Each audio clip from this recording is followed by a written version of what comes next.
យប់មួយភ្លៀងធ្លាក់ខ្លាំងខ្យល់បក់បោកបង្អួចឲ្យរំជួយតារាជាបុរសវ័យក្មេងម្នាក់បានធ្វើដំណើរត្រឡប់ពីការងារតែដោយសារម៉ូតូខូចគាត់ត្រូវរកកន្លែងស្នាក់នៅមួយយប់នៅចុងភូមិមានផ្ទះឈើចាស់មួយដែលគេនិយាយថាគ្មាននរណាហ៊ានចូលរស់នៅជាច្រើនឆ្នាំមកហើយតារាគិតថាវាគ្រាន់តែជាពាក្យចចាមអារាមប៉ុណ្ណោះហើយសម្រេចចិត្តចូលទៅស្នាក់នៅពាក់កណ្ដាលអាធ្រាត្រគាត់បានឮសំឡេងក្រិចៗដូចជាមាននរណាម្នាក់ដើរលើជាន់ឈើខាងលើគាត់យកពិលបំភ្លឺហើយដើរឡើងជណ្ដើរយឺតៗបន្ទប់ខាងលើស្ងាត់ជ្រងំមានតែទូឈើចាស់មួយនិងកញ្ចក់ធំដែលពោពេញដោយធូលីភ្លាមនោះគាត់ឃើញរូបស្រីម្នាក់ក្នុងកញ្ចក់ស្លៀកសម្លៀកបំពាក់ពណ៌សសក់វែងបាំងមុខឈរនៅពីក្រោយគាត់តារាភ្ញាក់ផ្អើលហើយបែរមើលទៅក្រោយតែគ្មាននរណាម្នាក់ពេលគាត់បែរមកមើលកញ្ចក់ម្ដងទៀតរូបនោះបានខិតមកជិតជាងមុនសំឡេងស្ត្រីខ្សឹបយ៉ាងត្រជាក់បានលាន់ឡើងថាកុំយករបស់ដែលមិនមែនជារបស់អ្នកកុំតារាសង្កេតឃើញមានប្រអប់ឈើតូចមួយនៅក្បែរទូ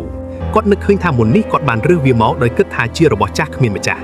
គាត់ប្រញាប់ដាក់ប្រអប់នោះត្រឡប់កន្លែងដើមហើយនិយាយសុំទោសភ្លាមសំឡេងចម្លែកទាំងអស់ក៏បាត់ទៅខ្យល់ក៏ឈប់បក់ហើយផ្ទះទាំងមូលត្រឡប់មកស្ងប់ស្ងាត់វិញព្រឹកឡើងតារាចេញពីផ្ទះនោះហើយទៅសួរអ្នកភូមិពួកគេប្រាប់ថាម្ចាស់ផ្ទះជាស្ត្រីម្នាក់ដែលបានស្លាប់ដោយការពារទ្រព្យសម្បត្តិរបស់គាត់ហើយគេជឿថាវិញ្ញាណរបស់នាងនៅតែការពារផ្ទះនោះរហូតមកដល់សព្វថ្ងៃចាប់តាំងពីថ្ងៃនោះមកតារាមិនដែលហ៊ានចូលផ្ទះចាស់ដែលគេបោះបង់ចោលទៀតឡើយ